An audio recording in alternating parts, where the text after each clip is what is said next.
अच्छा, भारतीय समाज में आप देखेंगे पिछले 10-20 साल को छोड़ दीजिए एक बार, भारतीय समाज में उद्यम का सम्मान आमतौर पर नहीं किया जाता है। अगर आप उद्यमी बनना चाहें तो आपका अपमान हो जाएगा। लेकिन अरे यार क्या करते हो यार, सरकारी नौकरी करो, किरानी बनो किरानी, क्लर्क बनो क्लर्क, क्या अपना काम करोगे। अभी कुछ दिन पहले एक किताब लिखी कुमार मंगलम बिरला ने, मतलब किताब है कि उसका लेख है, मुझे ध्यान नहीं है, किताब में एक लेख तो था ही कम से कम। उसने यही बताया कि पिछले 50 साल से उद्यम की दुनिया में होते हुए सबसे बड़ा संकट हमेशा ये रहता है कि उद्यमी को बार बार साबित करना पड़ता है कि वो गंदा आदमी नहीं है। और इसकी तुलना करके देखिए वेस्टर्न यूरोप या अमेरिका के साथ। जैसे भारत की बात करें हम, भारत में हर व्यक्ति चाहता है कि पैसा कमाए, शायद दुनिया भर में चाहते हैं, यहां भी चाहते ही हैं। लेकिन पैसा अगर है किसी के पास तो उसको गाली देने के पर्याप्त बहाने हमारे पास होते हैं। बेशक उसके पीछे कुंठा हो हमारी, बेशक हमारी ईर्ष्या हो, बेशक जलन हो, पर रात दिन गालियां उसको देंगे। और समाजवाद का मूल्य जो नेहरू जी ने अप्लाई किया उसके बाद ये और होना शुरू हो गया, क्योंकि मार्क्सवाद साफ कहता है कि संपत्ति चोरी है। और कार्ल मार्क्स ने ये मूल्य खुद एक दो विचारकों से सीखा था और उसके बाद से सीधा बोलना शुरू किया कि संपत्ति चोरी है, ये जो प्रॉफिट है, डिविडेंड है, ये चोरी है। ये मार्क्सियन एथिक्स जो है, सोशलिस्ट एथिक्स जो है, नेहरू जी के माध्यम से वो भारतीय समाज के परिवेश में ऐसा घुला कि उसने उद्यम की रीढ़ तोड़ दी। नेहरू जी के हजार योगदान है, नेहरू जी बहुत महान आदमी है, इसमें कोई किंतु परंतु की बात नहीं है। लेकिन उन्हीं नेहरू जी की थॉट ने पूंजीवाद या उद्यम के विकास की रीढ़ तोड़ दी, ये भी उतना ही बड़ा सच है। पिछले 10-20 साल से, उदारीकरण के बाद से, विशेष रूप से नरेंद्र मोदी के आने के बाद से, नरेंद्र मोदी की खास बात है कि गुजरात से आए हैं और गुजरात उद्यमियों का राज्य है, वहां उद्यम का बहुत महत्व है। और इसलिए आप देखेंगे नरेंद्र मोदी बार बार अपने स्पीच पे कह रहे हैं कि मैं उद्यमियों का सम्मान करना चाहता हूं, मैं नहीं चाहता कि उनका अपमान हो। क्योंकि हमारा देश हर व्यक्ति को नौकरी नहीं दे सकता सरकारी। एक ही तरीका है समाधान का कि इस देश में ऐसे हजारों लाखों लोग हों जो नौकरी मांगने की जगह नौकरी देने का हौसला रखें। इसके अलावा इकोनॉमिक क्राइसिस का क्या समाधान है? कोई समाधान नहीं है। एक ही समाधान संभव है और वो तब है जब उद्यमशीलता को सम्मान मिले। किसी भी देश में लोग वही करना चाहेंगे जिसको सम्मान मिलता है। धन एक पक्ष है, पैकेज का एक पक्ष धन होता है, केवल धन नहीं होता। अगर केवल धन से होता तो शायद वेश्यावृत्ति भी बहुत सफल व्यवसाय होता, क्योंकि हो सकता है कि उसमें धन बहुत ज्यादा मिल जाए किसी को, और जब पता है कि उसमें सम्मान बिल्कुल नहीं है, अपमान ही अपमान है, तो कोई क्यों करना चाहेगा। तो धन और कभी कभी उसके बराबर, कभी कभी उससे ज्यादा सम्मान की भावना, ये मिलकर तय करती है कि आप क्या बनना चाहेंगे।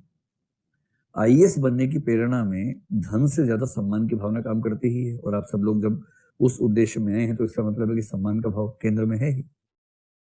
उद्यम को सम्मान नहीं था हमारे देश में और इसलिए उद्यम की ऐसी तैसी हुई पड़ी थी। और अमेरिका में देखिए, वहां सम्मान केवल उद्यम का है। जो व्यक्ति वहां स्टार्टअप शुरू करता है ना, उसको भगवान समझते हैं लोग। लोग पूछते हैं 12वीं के टॉपर से कि भाई तूने पूरे देश में टॉप किया, क्या करोगे भविष्य में? सबका एक ही जवाब, स्टार्टअप, अपना उद्यम। 2 साल नौकरी करूंगा या करूंगी, उसके बाद अपना उद्यम करूंगा या करूंगी। वहां का सपना है ही नहीं नौकरी करना। और यहां किसी टॉपर से पूछो क्या करोगे, आईएएस या जज या ये या पुलिस या ये, नौकरी करेंगे। और पिछले 5-7 साल में आप देखेंगे स्टार्टअप को जितना प्रमोट किया जा रहा है, ये पहली बार हमारे समाज में हो रहा है कि उद्यम करने वालों का सम्मान हुआ है। और मैं अपने परिवेश में देखता हूँ कि जो छोटे बच्चे आजकल हमारे परिवार में आसपास हैं, उनका सपना बदल गया है। हमारे परिवेश के बच्चे जो नौकरी पेशा परिवारों के बच्चे आमतौर पर, उनमें से भी कम से कम 50% से ऊपर आजकल कहते हैं कि स्टार्टअप करेंगे। 2-4 हैं कि आईएएस बनेंगे, लेकिन अधिकांश का भी है कि स्टार्टअप करेंगे। और मेरी व्यक्तिगत राय में ये एक बहुत सकारात्मक परिवर्तन हमारे समाज में है, क्योंकि बिना उद्यम के आप उस आर्थिक संकट का समाधान कर ही नहीं सकते जो हमने हजारों सालों की परंपरा में इकट्ठा कर लिया है। और क्या तरीका है, कैसे करेंगे? तो जब तक ऐसे मूल्य नहीं होंगे जो आर्थिक समृद्धि को बढ़ा सकें, तब तक कैसे होगा? और अब इसमें लिखिएगा कि वर्तमान भारतीय समाज इस मामले में उद्यमिता या उद्यमशीलता के मूल्य को पहली बार बढ़ावा दे रहा है, जो अपने आप में सम्मान की बात है। और इस मामले में हमारे वर्तमान प्रधानमंत्री की जितनी तारीफ की है उतनी तारीफ कम है। उन्होंने सच में इस पर खूब काम किया है। इस मामले में अब तक किसी पीएम ने इतना काम नहीं किया जितना इन्होंने किया है। और अमेरिका की एक देखिए, अमेरिका चाइना की तुलना बहुत लोग कर रहे हैं आजकल कि चाइना भी इतना ग्रोथ कर रहा है, वो कर रहा है। सच बात यह है कि अमेरिका और चाइना में उतना ही अंतराल है जितना चाइना और बुरुंडी में है। बुरुंडी एक देश का नाम है, समझ गए? इतना अंतराल है। और ये अंतराल कहाँ है? ये अंतराल 2 पॉइंट्स पे आता है। पहला, उद्यमशीलता का मूल्य। दूसरा, उद्यमशीलता के विकास की परिस्थितियां। अमेरिकन यूनिवर्सिटीज में उद्यमशीलता का मूल्य जिस तरह से प्रमोट होता है, सिखाया जाता है, चाइना उसके मतलब आसपास भी नहीं, कोसों दूर है उससे। और इसलिए जिन व्यक्तियों ने इन दोनों देशों में काम किया उनसे आप बात करके देखिए, वो बताएंगे कि कोई तुलना ही नहीं है। वहां तो हवा में उद्यमशीलता है, हर व्यक्ति उद्यमशील होना चाह रहा है। और इसलिए जितने नए उद्यम हो रहे हैं बड़े बड़े, उनमें से अधिकांश अमेरिका में ही हो रहे हैं। किसी भी क्षेत्र में देख लीजिए। इसकी वजह केवल उनका पैसा नहीं है, उतना पैसा तो कई देशों के पास है कि वो मैनेज कर सकते हैं। वो वैल्यू सिस्टम कहां से लाएंगे, इंसेंटिव कहां से लेके आएंगे? इसके बाद एक प्रश्न ये आ सकता है,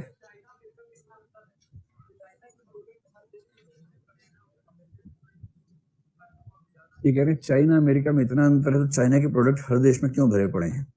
मतलब एक तो हर चीज में नहीं भरे पड़े हैं, कुछ प्रोडक्ट्स में चाइना आगे है क्योंकि उसके पास लेबर बहुत सस्ती है। लेबर सस्ती है, सरकार की सपोर्ट बहुत ज्यादा है, इस वजह से वो बहुत कम कीमत में बहुत चीजें बना लेते हैं। अमेरिका में लेबर बहुत महंगी है और इसलिए जो लेबर इंटेंसिव चीजें उसमें अमेरिका उनकी बराबरी नहीं कर पाता है। इसलिए अमेरिकन मार्केट्स में भी चाइनीज माल की भरमार है। जो कंज्यूमर आइटम्स हैं, शॉर्ट टर्म कंज्यूमर आइटम्स में चाइनीज माल की भरमार रहती है। और जैसे भारत में होता है कि चाइना का माल है, चले तो चांद तक, नहीं तो शाम तक। वहां ऐसा नहीं है। वहां चाइना का वो सामान जाता है जो चांद तक ही चलता है, शाम तक नहीं चलता है। तो चाइनीज सामान को लेकर जो यहाँ ख्याति है कि बहुत खराब होगा, वहां नहीं है, क्योंकि चाइना की कंपनियां भी मार्केट के हिसाब से सामान भेजती है ना। जो खराब सामान है वो यहाँ भेजते हैं क्योंकि यहाँ खप जाता है, वहां नहीं खपता है, वहां बढ़िया सामान जाता है। ठीक वैसे ही कई चीजों में अमेरिका बहुत आगे हुआ। अब सर्विस सेक्टर की दुनिया है, टेक्नोलॉजी की दुनिया है। गूगल जैसी कंपनियां या फेसबुक, व्हाट्सएप, इंस्टाग्राम, ये सब कंपनियां, फ्यूचर तो इन्हीं का है। टेस्ला इनोवेशन में सबसे आगे चल रही कंपनी, वो अमेरिका में है। तो जितने इनोवेटिव फील्ड्स हैं उनमें चाइना अमेरिका से बहुत पीछे रह जाएगा।